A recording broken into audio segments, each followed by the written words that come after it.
Ambassador Michael Chen knew he was going to die. The realization came with a strange calm as he stood before the Galactic Council. 17 alien representatives arrayed in their towering seats, like gods passing judgment. His crime?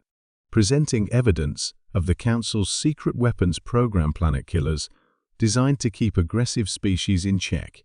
Humanity, barely a century into its membership in the galactic community, had been classified as one such species.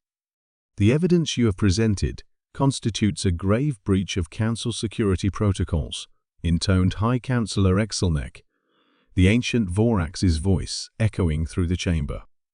The penalty for such a transgression is clear. Chen straightened his spine, the neural implant at the base of his skull warming slightly.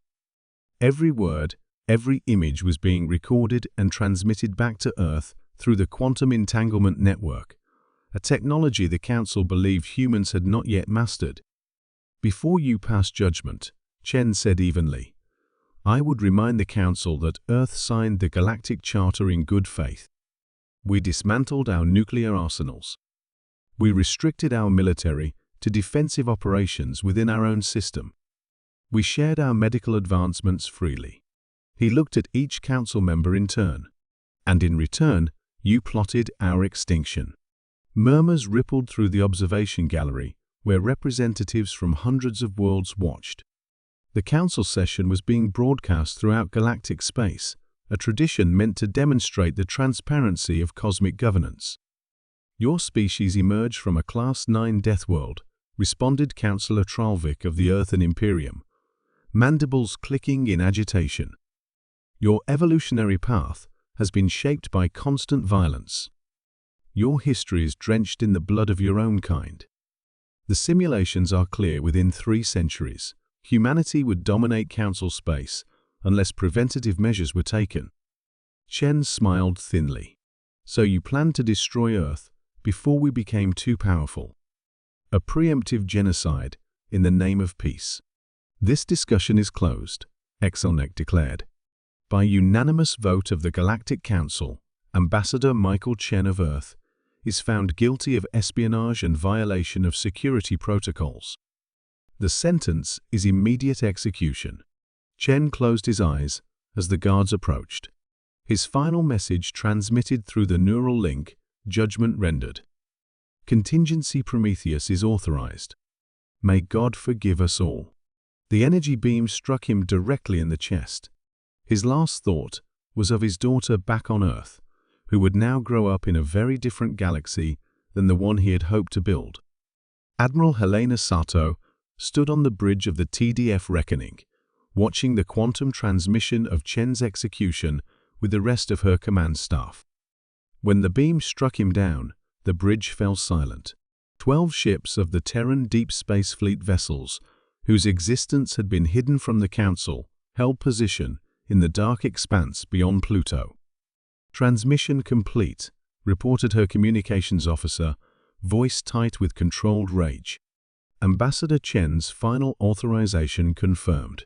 Sato closed her eyes briefly, feeling the weight of what would come next. Earth had hoped for peace among the stars. They had sent their best and brightest, like Michael Chen, to forge alliances and build trust. But the Council had been planning humanity's extinction from the beginning. Send to all vessels, Sato ordered. Execute Prometheus Protocol. Throughout the 12 ships, crews moved with solemn purpose. These weren't ordinary military vessels. They were carriers for the darkest technology humanity had developed in secret autonomous drone swarms equipped with dimensional phase technology. Within hours, 10,000 stealth drones entered FTL, bound for predetermined targets throughout Council space. 2 days after Chen's execution, the Galactic Council was in session discussing the human problem when the chamber's power failed. Emergency systems activated, bathing the room in dim red light. A minor technical issue, assured Exelnek. Security protocols. His words died as the massive view screens around the chamber activated simultaneously, displaying a woman in a Terran Defense Force uniform. "I am Admiral Helena Sato of Earth," she stated, her voice cold and precise. "You have executed our ambassador for revealing your crimes against humanity.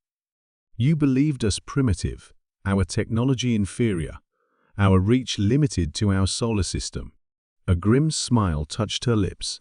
"You were mistaken." Councillor Urvax of the Fenari Collective rose in outrage.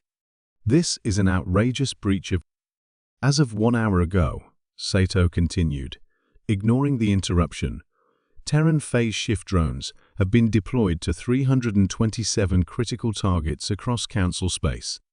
Power plants, communications hubs, military command centers, shipyards, and yes, her eyes hardened, your secret weapons facilities. Panic erupted in the chamber as reports flooded in from across the galaxy. Installations were going dark. Defensive systems failing. Entire fleets suddenly without power or communications. "What have you done?" whispered Exelnek, his ancient face contorted with shock. "We haven't destroyed your worlds," Sato replied. "We haven't massacred civilians. We've simply disconnected you. Our drones operate in a dimensional phase that your technology cannot detect or counter. They have executed precise strikes against military and infrastructure targets only." On screens across the chamber, footage played of Council warships drifting powerless. Of defense installations, suddenly silent. Of the planet-killer weapons Chen had exposed, now disabled and exposed to the galaxy. "Humanity does not seek war," Sato continued, "but neither will we accept extinction. As of today, the Galactic Council, as you know it, is dissolved. In 1 standard week, representatives from Earth will arrive to oversee the formation of a new governing body, one based on true equality and transparency." The transmission ended, leaving the Council chamber in stunned silence. Across the galaxy, species long oppressed by Council politics watched in amazement as their overlord's power evaporated overnight. The Novari, whose homeworld had been stripped for resources. The Keldari, whose scientific advancements had been forcibly restricted. The Talasi, who had been denied membership for centuries due to their genetic instability.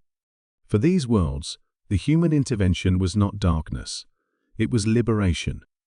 On Nexus Prime, the neutral trading hub at the galaxy's center, Korvan Jex, a Talasi information broker, watched news reports with fascination. Beside him sat his human business partner, Maya Ortiz. "Your people just rewrote the galactic order in a single day," Jex observed, his color-shifting skin rippling with impressed patterns. "Without destroying a single world." Maya sipped her drink. "Humans don't like bullies." "The Council never understood your species," Jex said. "They studied your wars, your aggression, but missed everything else." "What did they miss?" "That you fight hardest, not for conquest, but when facing injustice." The Talasi's skin displayed thoughtful blue patterns. "They saw your capacity for violence, but missed your capacity for righteous anger." Throughout Council space, the old power structures were already crumbling. Rebellions erupted on a dozen worlds. Ancient alliances fractured. And in the power vacuum, new coalitions began to form, many looking to Earth for leadership. 1 month later, Michael Chen's daughter, Lily, stood beside Admiral Sato at the opening session of the new Galactic Assembly. Representatives from 400 worlds, many attending for the first time, filled the Grand Chamber on neutral Nexus Prime. "My father believed in the possibility of a just galaxy," Lily said to the assembled delegates, her young voice steady despite her grief. "He died exposing the corruption at the heart of the old council. Their final act of cruelty became the catalyst for change." Throughout the chamber, beings of countless forms and evolutionary backgrounds listened. The former council races, now stripped of their special privileges, sat among everyone else. "Darkness fell across the stars," Lily continued, "but not the darkness of destruction. Rather, it was the darkness that comes before renewal like the night before dawn. Earth did not seek vengeance for my father's murder. We sought justice not just for ourselves, but for all who suffered under the Council's rule. Admiral Sato stepped forward. Humanity offers this pledge: the weapons we use to reshape the galaxy will be dismantled once this assembly is secured. We seek no empire. We desire no dominion. We ask only for a galaxy where the strong do not prey upon the weak, where advancement is not stifled, where diversity is celebrated rather than controlled. As the assembly erupted in approval, Lily Chen looked up at the stars visible through the transparent dome above. Somewhere among them, her father's spirit watched as his sacrifice bore fruit. The darkness that had fallen across the stars was giving way to a new light, one that would illuminate a more just galaxy for all species. Michael Chen had died, but his death had triggered not the end of humanity's journey among the stars, but the beginning of their greatest contribution to galactic civilization, freedom,